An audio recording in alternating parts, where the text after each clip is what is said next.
such a privilege coming from a family of jockeys that they understand the trials and tribulations of being a jockey and what it takes mentally and physically. When I first started, I wanted to ride one race more than anything, and this kind of snowballed into something that has blown my wildest expectations. And it's Ian Glass fending off all the challenges, and he'll prevail going away too. Today, the Asmussens are better known for training thoroughbreds thanks to the accomplishments of Keith's father, Steve, who was the only trainer to win 10,000 races in North America. It's impossible to explain how much fun it is. I mean, I've been unbelievably blessed in horse racing, and I think a lot of it is, growing up with my dad rode, and then my older brother rode and stuff. So the excitement of that, and then to get to relive it with your kids is unbelievable. I imagine he's got an immense source of pride from it, given that he is, other than horses, taught me about everything I know. Grew up around the racetrack, handicapping races. Hometown, Arlington, Texas, 20 minutes away from Lone Star Park. Obviously infatuated with jockey as a profession growing up, just having known my father and my uncle and my grandfather, who were all jockeys. Keith Asmussen's mother, Julie, was an accomplished rider in her own right. She competed in the rodeo event, barrel racing, through high school. And his younger brother, Eric, is the latest Asmussen to forge a path as a jockey. Keith and Eric have already ridden on the same card at several racetracks, just like their uncle and father did at Aqueduct in the 1980s. It was always, a dream, but I would go as far as saying like a pipe dream of being a jockey. Probably 7th grade, I was about the same size I am now, so I thought I was going to blow right by it. It was Keith's height and weight that steered him towards a more typical career path after graduating from high school. Applied to the University of Texas, and I got in their business school. I'm an accounting major. I have a 5 years master's degree in professional accounting. And it wasn't until my junior year at college, when COVID hit, 2020, that when classes went online, I came to work here at Oaklawn, because I'd already, poked my father quite a bit about, is it possible I could ride a race? Before I even rode, my parents made me promise that, once you start, you're not going to want to go back to school. You got to promise you're going to go back to school. And I kept that promise, and I went back for 2 more years, and I got my degrees. And as soon as I graduated, I went straight to the racetrack. Rivet has won his 3rd straight, and Keith Asmussen has an Oaklawn Stakes victory. Keith James Asmussen is named after his grandfather, the family patriarch, who rode quarter horses for 38 years. In fact, grandfather and grandson both won a race for Hall of Fame trainer Dwayne Lucas 54 years apart. These two to the wire, Papa Rocket. I love being a jockey. It's such an incredible feeling. There's nothing like the feeling of being on top of a thoroughbred racehorse at full flight.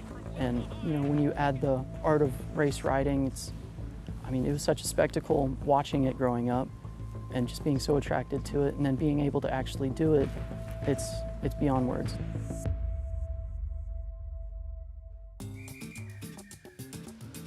Keith Asmussen, tall rider indeed. Rich, and he's come a long way since that first career win in Texas at Lone Star Park during the pandemic. He really has. It's just been a steady development. I'm so appreciative of him as a person. He's smart, thoughtful, and he said something there that really stands out. The Asmussen family has really instilled the respect and admiration of the horses. They give us everything. They have such a great gift, and you see that gift is not lost on Keith, and I love the way he's riding. He came off a tough injury. Took him a few weeks watching him to, I think, find his legs, find his timing. I think he's riding in great form now. The Asmussen brothers, last couple of years in the Arkansas Derby, they have finished 2nd in back-to-back years. 2 years ago, it was Keith Asmussen riding for Dwayne Lucas on Just Steel, 2nd at 32-1. And last year, Eric Asmussen on the Maiden Publisher, finishing in 2nd at 50-1. Both will be riding in this year's Arkansas Derby. Take a look at the field. Grade 1, $1.5 million purse. North America's richest Kentucky Derby prep race. 200 Derby points available, 100 to the winner. Renegade, number 6, the favorite. Number 1, Redland Rebels, an outsider. Keith Asmussen to ride, 15-1. On the morning line, his latest Tampa Bay Derby. Redland Rebels, Richie, in front early, battled and competed with legit competition. Really legit competition. And one thing about the surface at Tampa Bay Downs, it's going to instill a lot of stamina, right? It's going to give them that foundation they need. This was a good effort for a horse that had kind of shown more on turf up to this point. I think it's something to build on. You get Keith for Patrick Biancone, a little aside. Keith now engaged, his fiancée, Andy Biancone, so Patrick Biancone's daughter. So we got a lot of family connection here. And aided in terms of race shape, the absence of Napoleon Solo. Quick, he's fast, figured to press the pace early on. Less pace now for Redland Rebels to deal with in the early stages. Yeah, take some of that speed away from there. And when you have post one with a horse that has natural speed, it just simplifies things. Don't get fancy. Protect your inside position. Allow them to go forward, get in a good rhythm. I think the rail draw is perfect for him, particularly with the scratch of Napoleon Solo. Arkansas Derby on Saturday, 13th race on the program. You'll see it live on FS1. 8 minutes out, 6 minutes out, 9th and final. Post parade, just a $15,000 maiden claimer. All winless, all for sale. One of those, a little will go a long, long way. Richie, we start with Blushing Bee here. Minnesota bred, 9 tries, has not been close. No, I was just going to have to find a race we've not seen from this horse as of yet. I'll Miss You, number 2. Cheapest he's raced for. Cheapest he's raced for also has some speed, and there's not a tremendous amount of speed in here. This horse will be forward under Joey Belmere. Tim's and the Asmussen boys. Another one stretching out. I think he's a major player. He's actually your favorite at the moment. Global Heat Wave, first route for sale today. Yeah, first time dropping down in class, is going to have to improve as well, but he's not out of the frame. Shooter McGavern, with that name, like he has to be better than what he's shown. Yeah, I mean, for your Happy Gilmore fans, maybe this is the hunch play. I think that's the only way I could probably bet on him. But expensive game, tough sledding, 3 starts this year. Yeah, but actually, his last race would be good enough to be very, very much a contender in here. McBridge, contender, 3 races. He's only beat 2 horses, and then number 8, Super Miss, 3 races. He's yet to beat a horse. Yeah, another one that just would be more of a surprise. I actually give the 7 McBridge a little bit of a look, even though he hasn't done very much. Arkansas Dave, Young Guns 2 fans. This is your gelding. Yeah, and listen, he dropped down to the $20,000 level. Now he stretches out. His last race would put him in the frame. Copper Jacket, 3rd straight race. He's drawn the 10 post in a 2-turn race here at Oaklawn. Yeah, and a horse like this, he's going to need some things to go right. And from that post, it's already kind of a strike against him. Like we said, a little will go a long way in this 9th and final. Coming up next, Oaklawn Park, and a reminder of this bonus Turfway in Oaklawn Park. You're going to bet $75. You get a $15 bonus. Opt in. NyraBets.com. Another look at Blushing Bee. In about 37 seconds, we'll be joined by Fox Sports 2, so we'll take a deep breath and get set for this 9th and final race at Oaklawn, of which Richie thinks McBridge today is going to be the day at a little bit of a price. I just think the precipitous drop in class, which is certainly called for, is going to make a very big difference, Lafitte. Wide open. 9th and final. 4 minutes to post here, Arkansas Derby Week from Oaklawn Park. We welcome in our FS2 audience in 3, 2 seconds.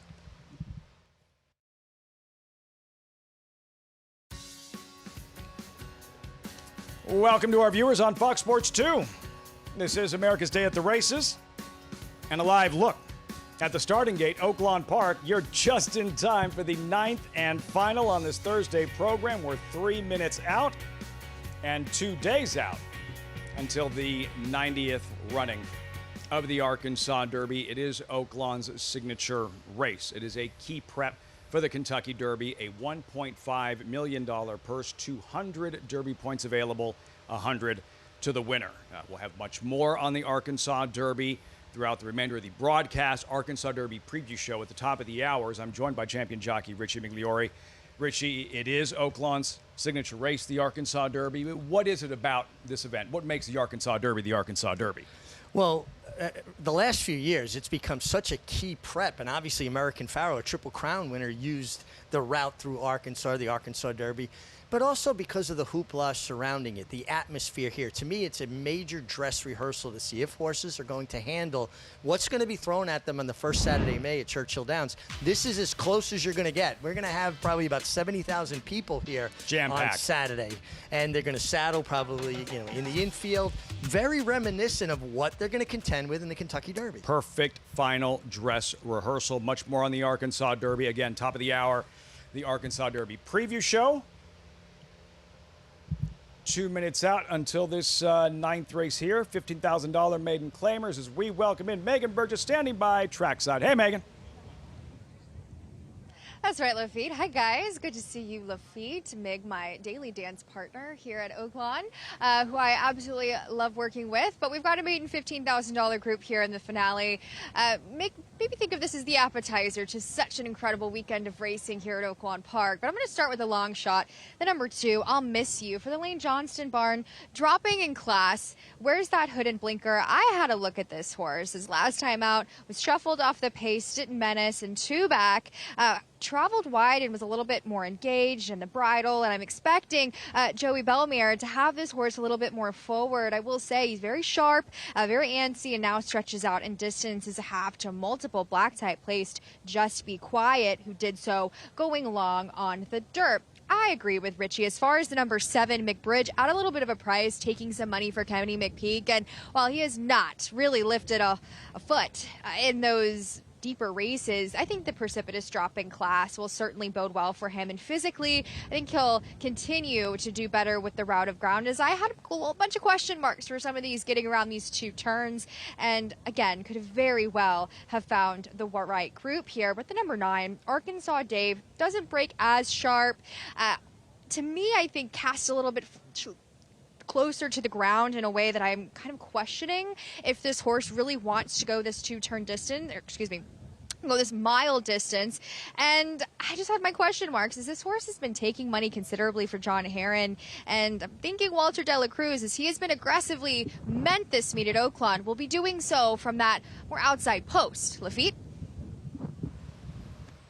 The trip, post, it's a factor in these mile races at Oaklawn Park. It's a different finish line. It's a different, because of the circumference of the racetrack, the race finishes at the 16th pole. Starts and finishes at the 16th pole. The idea behind that is to give them a little bit more run to the first turn, give horses an opportunity to kind of spread out a bit. You don't want them all going in a turn in a clump. That's when the riding gets rough. Horses make body contact, so that's why they do that, Lafitte, that start and finish at the 16th pole. Late scratch number 8, Super Miss is out. Super Miss number 8.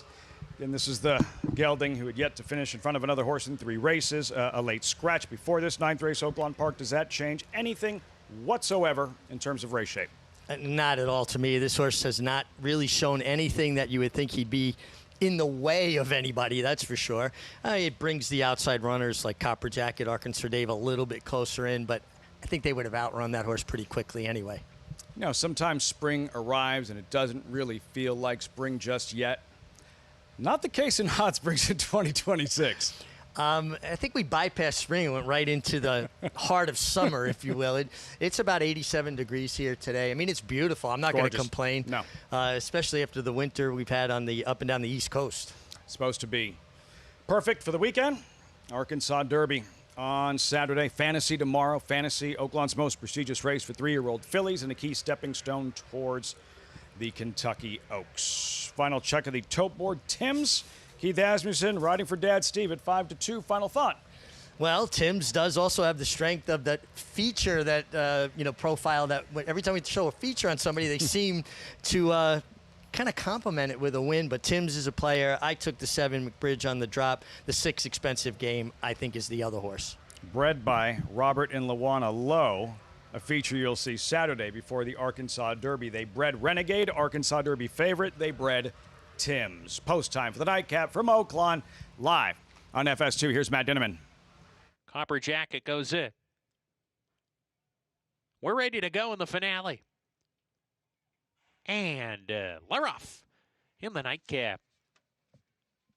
Global Heat Wave gets the first call, is right there with Timms on the front end. Blushing Bee not far away. Arkansas Dave on the far outside getting into it as they go into the first turn. Timms is a short leave. Global Heat Wave right there to the outside. Arkansas Dave right behind them in third. Blushing Bee to the inside. Length and a half to Expensive Game. McBridge to the outside of him. Then Copper Jacket. I'll Miss You, who's second to last. And Shooter McGavin at the back of the pack as they make their way up the barn side now. Timms, narrow lead. Global Heat Wave on the outside. The presser there. They lead by 2. Arkansas Dave in third on a hold. Blushing Bee already sent upon with 5 furlongs to go. They're 3 better than Expensive Game. McBridge to the outside. Copper Jacket right off that pair. 7 ahead of Shooter McGavin and 3 more to I'll Miss You, who drops to the tail as they approach the half-mile pole. Timms and Global Heat Wave continue to trade punches on the lead here. Timms narrow lead. Global Heat Wave right there to his outside. They've opened up 4 now. Arkansas Dave has come under a bit of a ride in third. He's gaining a little bit of ground now. 3 lengths clear of McBridge, who's trying to follow his move on the rail.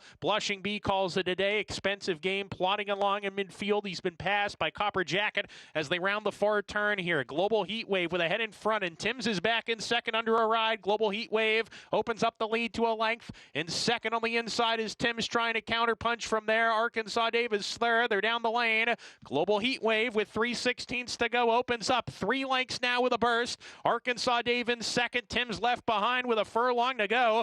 Global Heat Wave is not stopping. Global Heat Wave by 5 hitting the 16th pole, and he will win. Global Heat Wave in a nice effort here. Timms and Arkansas Dave in a photo for second. Copper Jacket was 4th in the finale.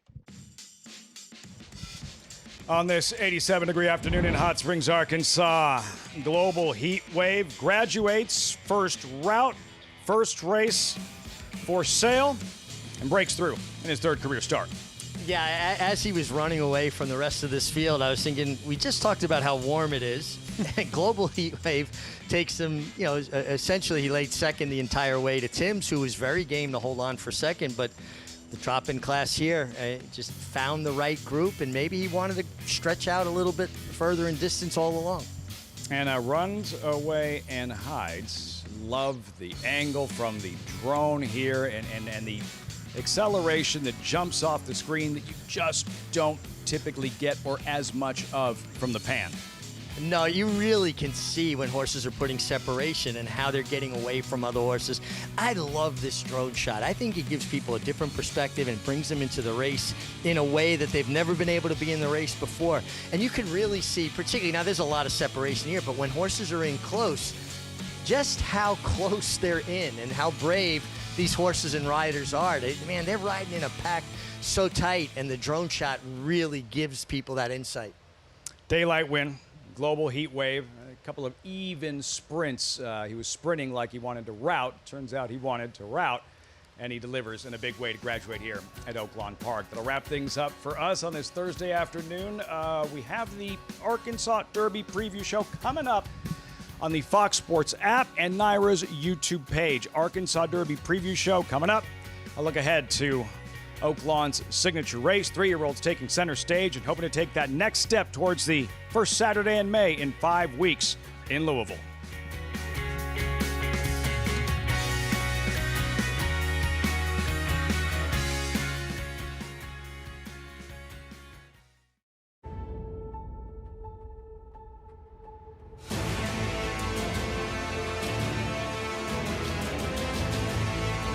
They come on for the finish in the Pilgrim Stakes.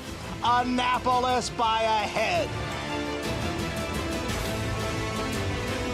It is Annapolis in front. It is Annapolis to win the Coolmore Turf Mile.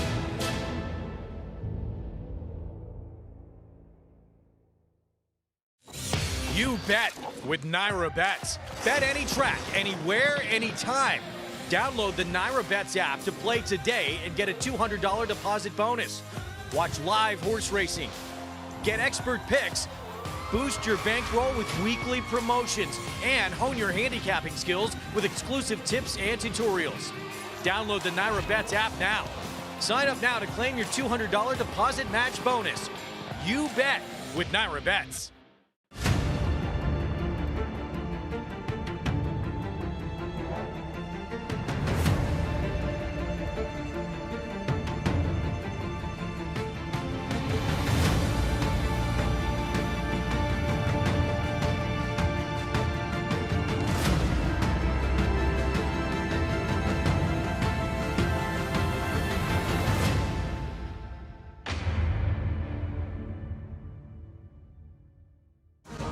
Saturday on America's Day at the Races, join Lafitte Pincay, Maggie Wolfendale, and the team for the Arkansas Derby. Oaklawn Park's signature prep race to earn a spot in the Kentucky Derby. Join us Saturday, 7 p.m. Eastern on FS1. The Belmont Stakes Racing Festival returns for the final time to historic Saratoga Racecourse. Don't miss the Belmont Festival at Saratoga. June 3rd through 7th. Secure your place in history at BelmontStakes.com.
Come Saturday, that venue is going to be jam-packed. 60,000 plus expected for Oaklawn's signature event and the 90th running of the $1.5 million Arkansas Derby.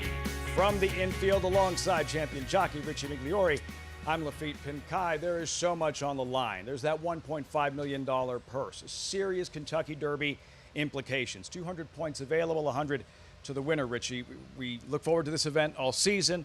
It is Oaklawn's signature race, but what is it? What is it about this event that makes the Arkansas Derby the Arkansas Derby? Well, I think this race, the Arkansas Derby, is going to be the closest that these young horses are going to get to a dress rehearsal for the Kentucky Derby. Huge crowd, a lot of hoopla. The atmosphere is going to be electric. And some horses have the physical ability to be top-class racehorses, but they don't have the mental capacity to handle it. I think this is going to give you a very good indication who will handle a Kentucky Derby crowd. And this road from Hot Springs to Louisville, about 570 miles. This is what we've seen thus far. Strategic Risk in the Smarty Jones stablemate. Silent Tactic, big win in the Southwest. Silent Tactic defeated by millimeters. Class president in the Rebel. And you see on Saturday, Arkansas Derby, 13th race on the program, live on FS1, Richie. The strength of this year's Arkansas Derby field as it relates to the Kentucky Derby. How strong of a crew of three-year-olds are we dealing with? Well, I think it's a very strong group. I mean, you've got a horse like Silent Tactic who has danced every dance through Arkansas, right? He started in the Smarty Jones, won the Southwest, was beaten a nose in the Rebel. And then you've got horses that are, kind of trying to make sure that they belong. A horse like Renegade, who comes off a win in the Sam Davis, finally breaking his maiden there, although he had been disqualified from a first-place victory. I think it's a little something for everybody here. Renegade, the heavy favorite. As you mentioned, this was his first official win, disqualified as a 2-year-old, but this effort against legit competition. The Puma, who he defeats, comes back and wins the Tampa Bay Derby. Renegade, not just an Arkansas Derby favorite, but he is on that short list of Kentucky Derby favorites 5 weeks out. Yeah, and what kind of strengthens the case for him is Irad Ortiz Jr. is sticking with him. This is a rider that has options. He's in demand. They're all searching for their Derby horse, and he said, no, Renegade's my Derby horse. I'm going to Arkansas to stick with him. And for me, that's a huge vote of confidence. Trained by Todd Pletcher. So how has Renegade done since the Sam Davis preparing for the Arkansas Derby? He's trained super. We've been pointing for the Arkansas Derby since then. Knock on wood, so far everything's gone according to schedule, and we're very pleased with the way he's coming up to it. I love the way he finished up in the Sam Davis. The last 16th of a mile was the best part of the race for him. think he's adaptable to, whatever pace scenario is presented. So it's good to have one like that you don't have to worry too much about, how much speed's in the race or things like that. We obviously wanted to keep him and Nearly split up as much as we could, but really the main reason is Robert and Luana Lowe are big Oaklawn fans, and, the Arkansas Derby's important race to them. We were able to win it with Magnum Moon a few years back, and it's just kind of their home track and a race that they really want to win. Yeah, I think Irad has a lot of confidence in him, and that's always good. But he fits him well, and he's getting to know him a little bit more each time. So hopefully we can work out a good trip.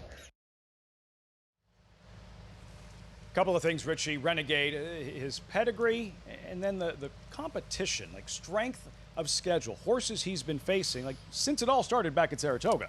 Yeah, going back to when It's Our Time for our friend and colleague Tom Amos broke his maiden, as impressive as you've ever seen a horse break their maiden in Saratoga, and that was sprinting. This horse has always been meant to go longer. Then he faces a horse named Paladin, who's very highly thought of from the Chad Brown barn. He defeated him, was disqualified. But I thought his Remsen Stakes against Paladin was even more impressive because Irad Ortiz moved early that day to keep Paladin boxed in. It was a tactical move. Paladin was able to run him down late, but for a young horse to make a long, sustained run going 1 1/8 miles, to me, really speaks to his stamina, and there's pedigree there. The Grand Dam is Dame Dorothy. That's Bobby Flay, who has built a culinary empire, his Blue Hen mare. So, I love when we get this crossover from celebrities outside of our sport, but obviously Bobby loves this game, and the depth of pedigree is there for this horse to stay 1.25 miles. It's worked for Todd Pletcher in the past, going from Tampa Bay Downs to Oaklawn Park, eventually Louisville, his first Kentucky Derby winner, Super Saver, back in 2010. And that's really another subplot to this Arkansas Derby. You have the training titans of Todd Pletcher, 5 Arkansas Derby victories. Bob Baffert with 5 Arkansas Derby victories. As we say hello to Megan Burgess.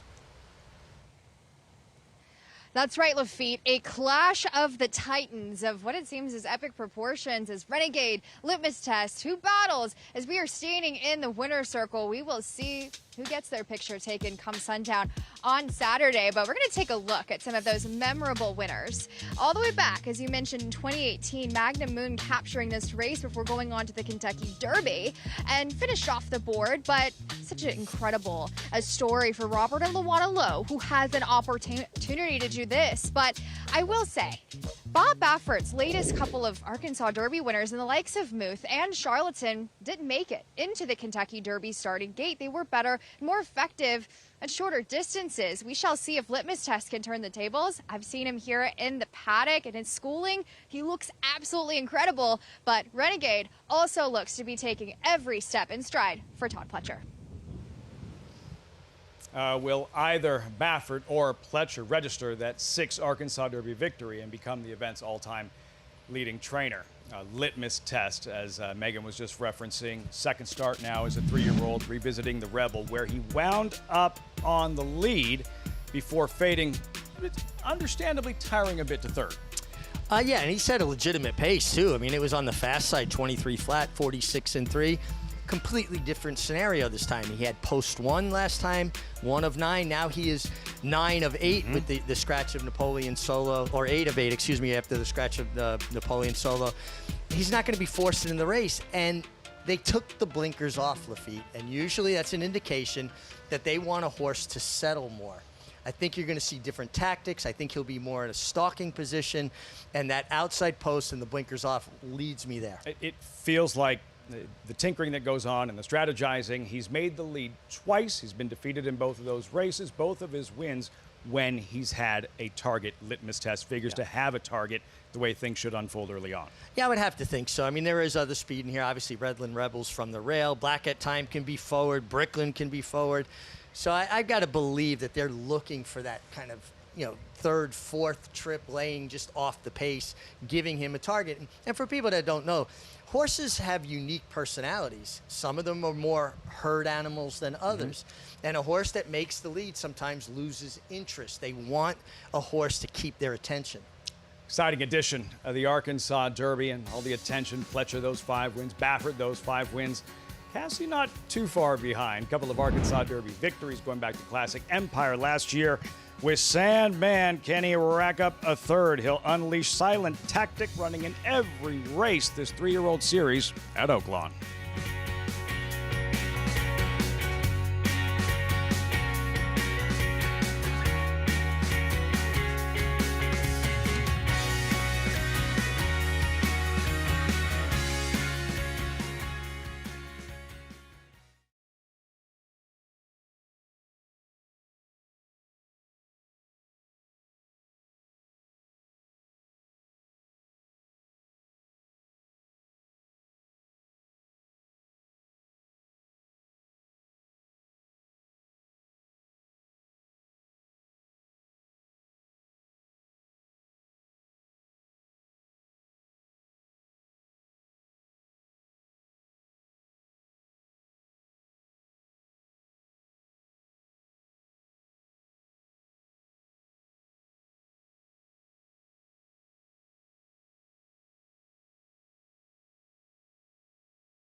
Victory Gallop puts the head in front. Victory Gallop going to Kentucky. And it's Matty Jones, one step more to Kentucky and one giant step to $5 million. Fleet Alex blowing the field away. He'll win this one by a good 8 lengths. But Curlin is on his way. He's got an engagement for the Triple Crown races. He is indeed the ruler. American Pharoah, breathtaking. And Sandman, he's run his A race, and he gets a confidence booster heading to Kentucky.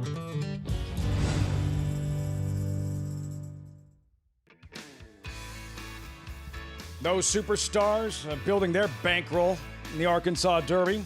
Chance for you to do so as well. Arkansas Derby bankroll builder. Bet $50 on the Arkansas Derby. You get $20 to play on the Kentucky Derby. Win or lose over at NYRABets.com. Countdown continuing. 90th running of the Arkansas Derby. $1.5 million purse. 200 Derby points available. 100 to the winner, and running through some of the contenders here. And the only horse was competed in each of the 3-year-old prep races here at Oaklawn Park. Richie, Silent Tactic for trainer Mark Cassie. A big win in the Southwest Stakes. Nosed out. Gutting defeat in the Rebel. Yeah, and a very game effort in the Rebel by class president to re-rally to nose him out. But if you look at the way Silent Tactic ran, he had to kind of make a little bit of an earlier premature move in my estimation. You know, he had to get involved a little bit sooner than maybe he wanted to. And the track was definitely playing kind to speed that day. So I think that run stretched him out a little bit and made him hang. Now, that wasn't the case. You know, obviously here in the Southwest, he just flew by his rivals, but he basically made a quarter of a mile run, maybe 5/16. In the Rebel, it was more about 3.5 furlongs, and that's a very long run. You know, when you hear people say, oh, a horse has a 3 furlong run, very rare that a horse has a 3 furlong run. I also wonder if there was a little energy spent early on in the race. He was more keen. He was more aggressive in the early stage of the Rebel Stakes, and Mark Cassie said that wasn't surprising. Cassie said it took Torres a while to get him settled down. Not surprising because he trained that way leading up to the Rebel Stakes. Really important to watch him pre-race and how he is before he enters the starting gate for the Arkansas Derby. I think it's one part of the equation. The other part of the equation is, though, the way they were kind of spread out. It was like a wedge down the backstretch. Christian Torres had to make a decision. Do I go wide early, or do I try to get up inside before those holes close? Those holes don't stay open forever. It's an ebb and flow to a race. And he chose to kind of squeeze them a little bit before the far turn. And that stretched his run out. I don't blame Christian. I don't think it was a bad tactic. I think he chose the least path of resistance at that moment. But in essence, it did make him make a more long sustained run than maybe you want to. What a meet it's been from the very beginning for trainer Mark Cassie, hitting at a high percentage and winning the races that matter most. The 7 stakes wins of Richie, and not to mention that brutal defeat in the Rebel Stakes with Silent Tactic. Yeah, almost impossible to keep the pace that Mark Cassie had going on early in this meet. He's still having an unbelievable meet, and his percentage is crazy. But I'm sure he would like to get a couple more stakes under the resume there and have the all-time stakes for one single season here, right? Poised for a big Arkansas Derby weekend is Mark Cassie, which is where we'll find Megan Burgess in the Cassie stable and hanging out with the Southwest Stakes winner.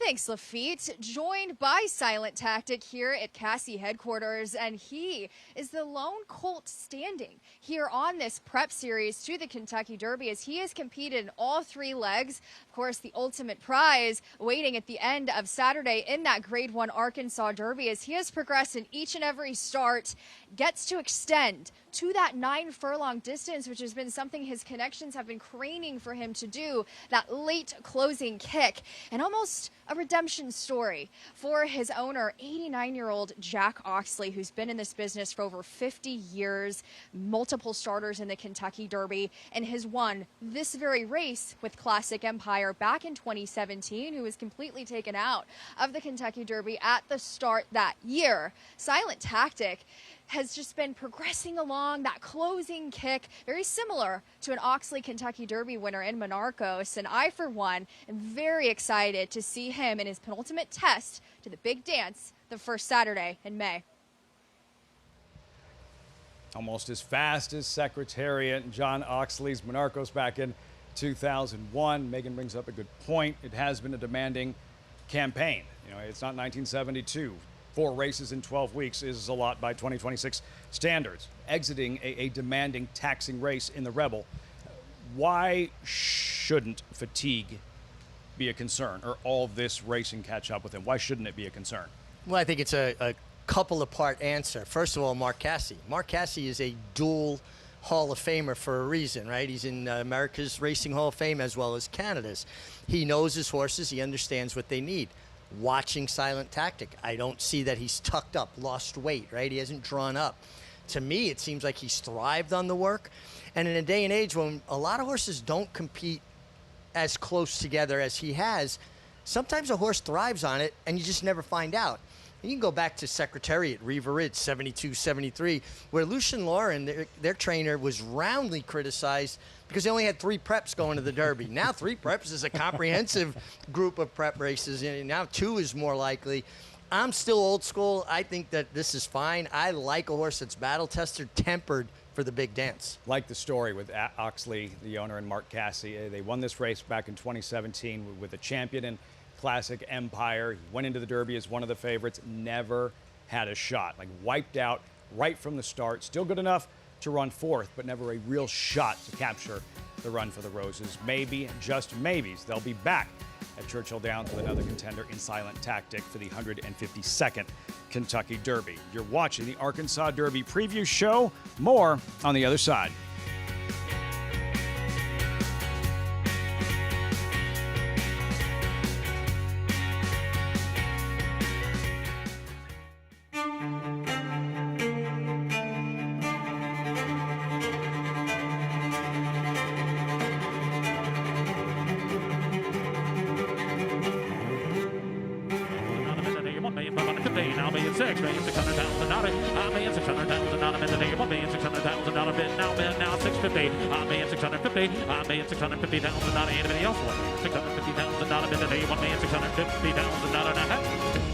$1,600,000, thank you. You bet with Naira Bets. Bet any track, anywhere, anytime. Download the Naira Bets app to play today and get a $200 deposit bonus. Watch live horse racing. Get expert picks. Boost your bankroll with weekly promotions and hone your handicapping skills with exclusive tips and tutorials. Download the Naira Bets app now. Sign up now to claim your $200 deposit match bonus. You bet with Naira Bets. Say hello to Move. It's a one-horse race, very professional and very fast. Move, rolling home by 4 in fine style. Muth, the son of good magic, coming down the stretch in Hot Springs to win it.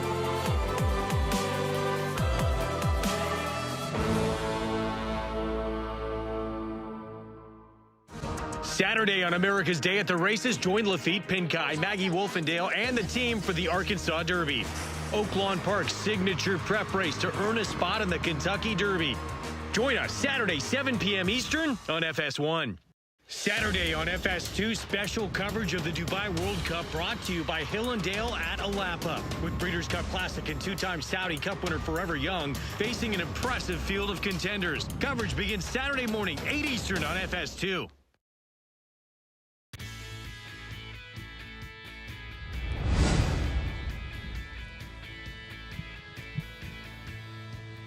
Going to be loud, going to be electric. Oaklawn Park, Arkansas Derby on Saturday. Top class 3-year-olds running through some of the contenders. And we have a pretty good feel of who these horses are, right? With Renegade coming in off that big win in the Sam Davis. We've had a chance to see Silent Tactic all winter here at Oaklawn Park. Blackout Time. We know how good he could be in a particular race, chasing a champion in the Breeders' Futurity, chasing Ted Nafi. But who is he now with just one race in 5 months, this 4th place finish in the Rebel Stakes? Well, I think he's a major player here. I like that. It just felt like he needed the race in the Rebel. If you look at the way he ran, sharp pace, he was up kind of chasing, and he tired.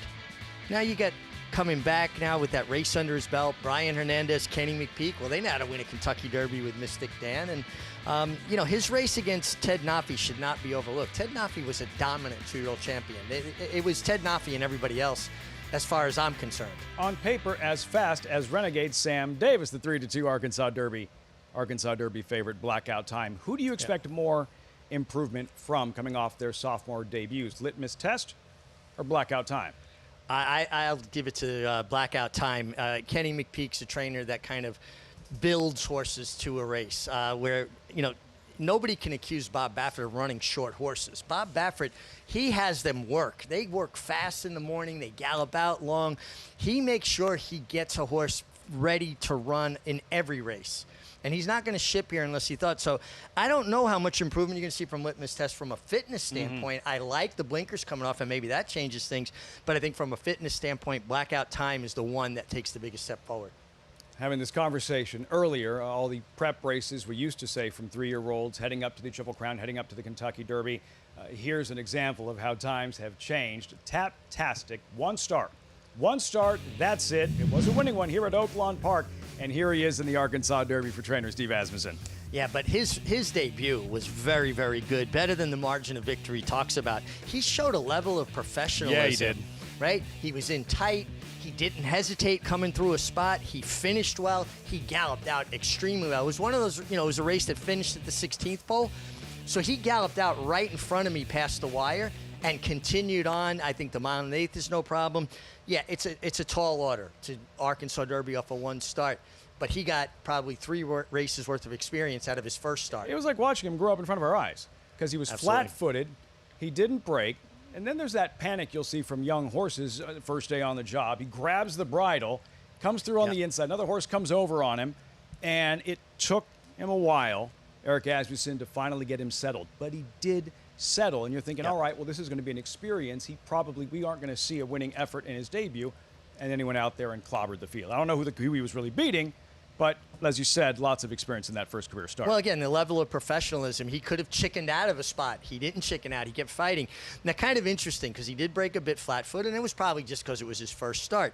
But he has the dubious distinction of being the half-brother to Sierra Leone's Rabbit, contrary thinking, who has speed but always broke flat-footed. So you hope that isn't something that runs in the family.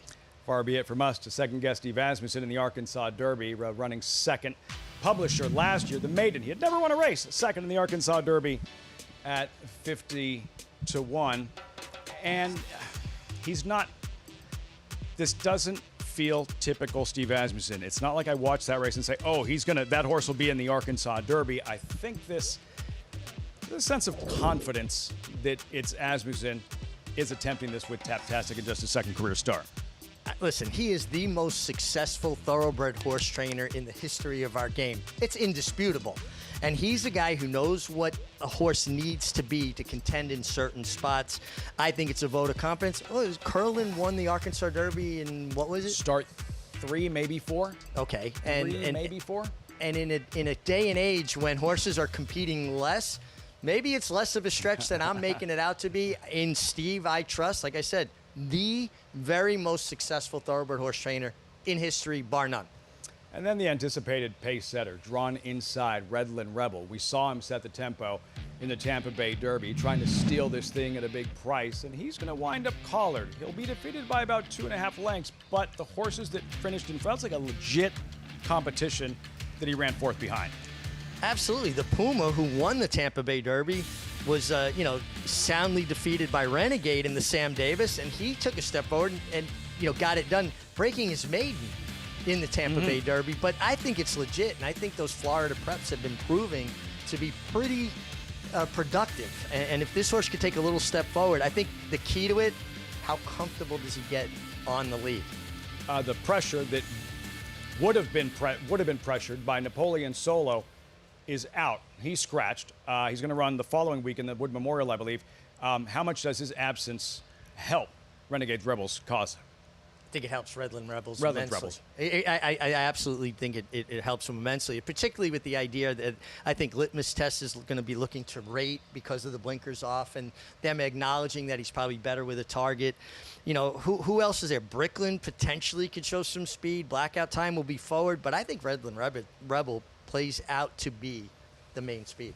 About that time, who takes down the 90th running of the Arkansas Derby?